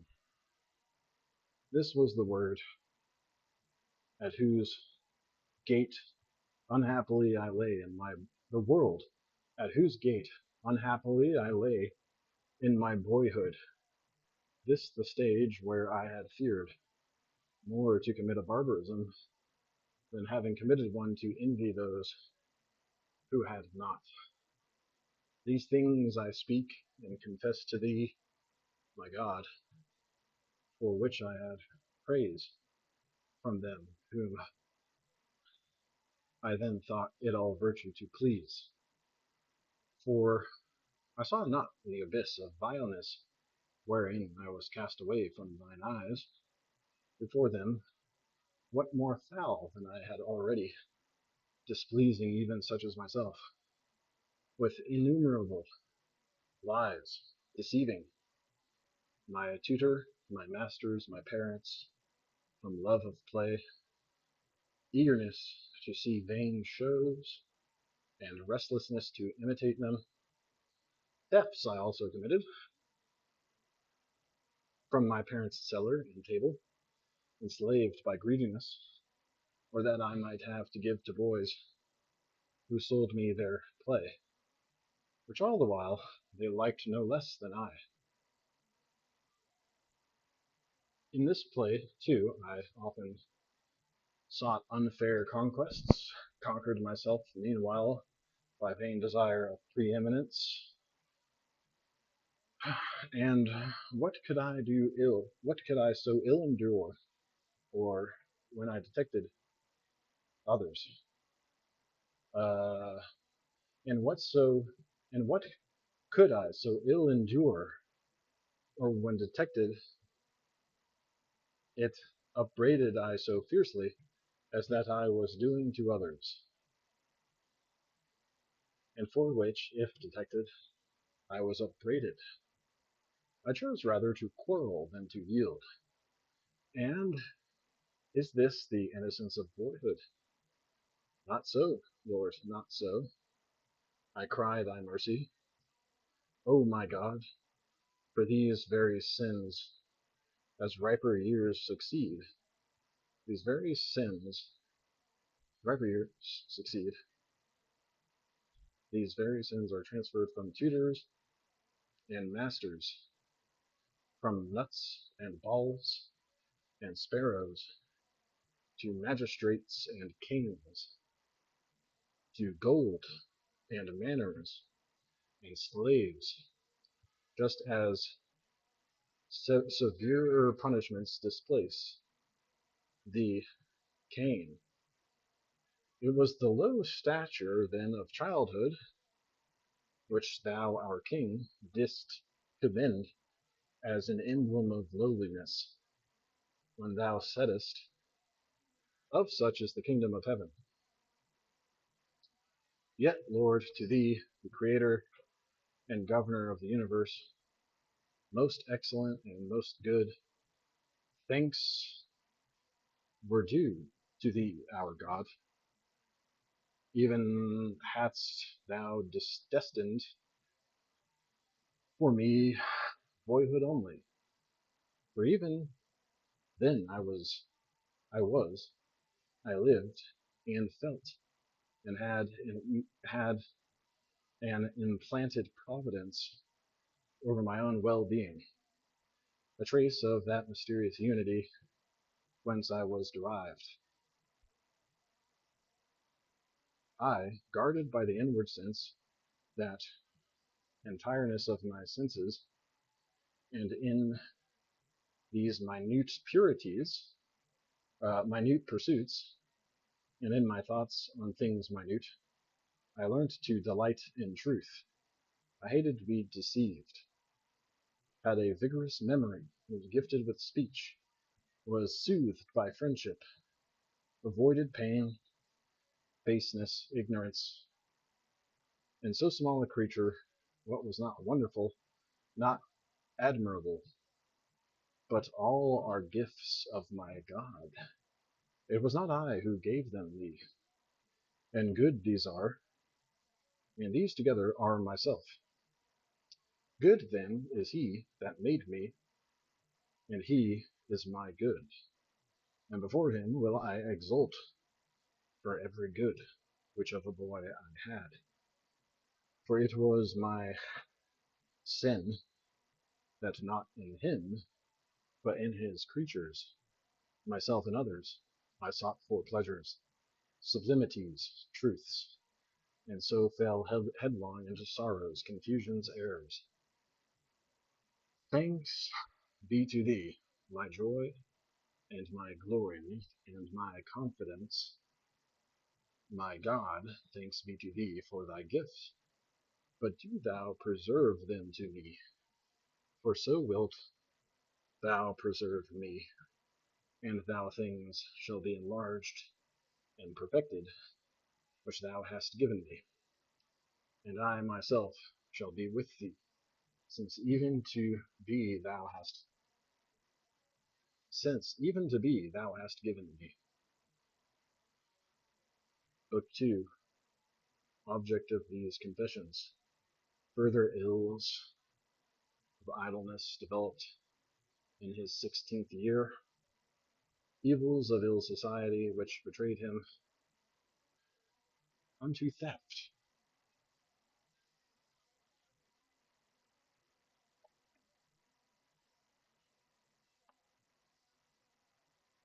Check, check.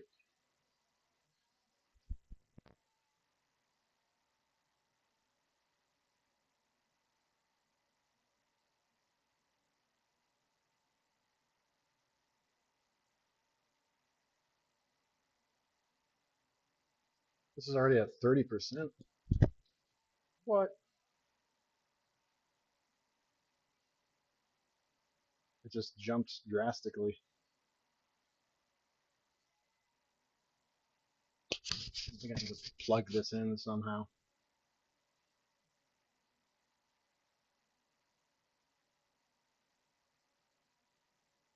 All right, well, that's book one. Uh,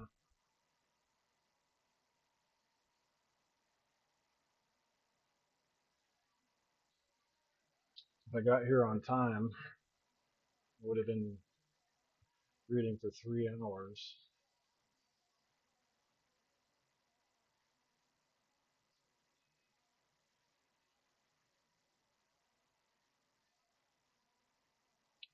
Yeah, maybe we'll start off a little bit slower.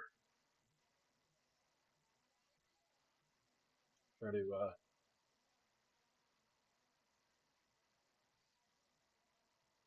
okay, so this is page 9, end of book one, start of book two. Need like a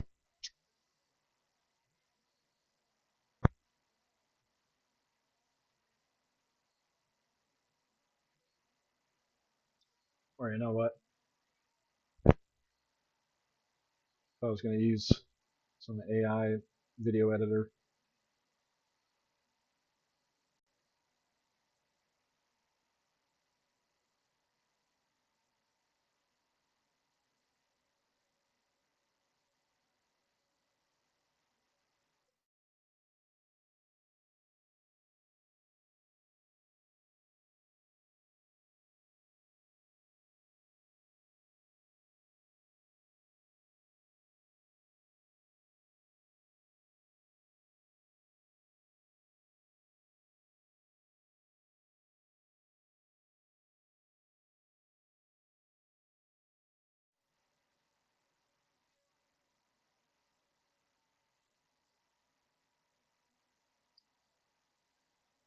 Yeah, unfortunately, there's nothing to plug this microphone into.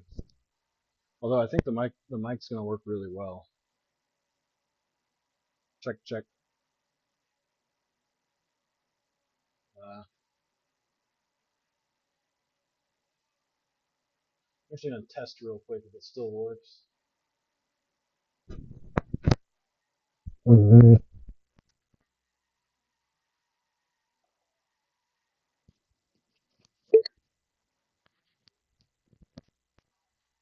Check check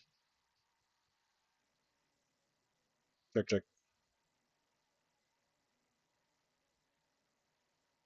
It appears to.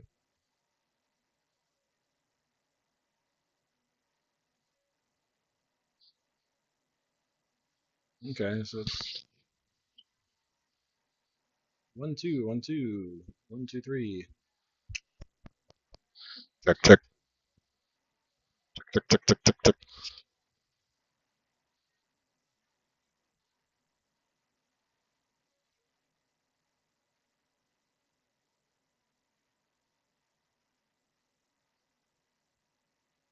All right, so yeah, I guess tomorrow I will just bring a cable, plug this in as well, so it's plugged into my shirt. Maybe I'll just plug it into a power bank.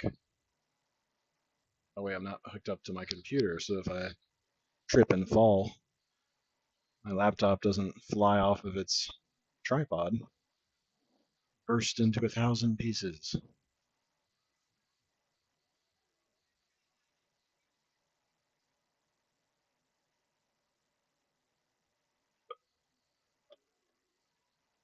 See how far did I walk? 5.6 miles.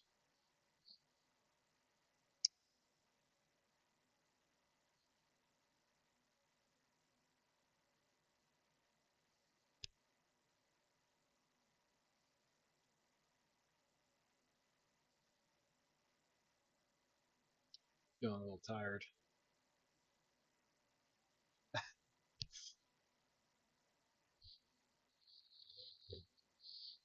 Yeah, I'm just gonna stop streaming, switch to working and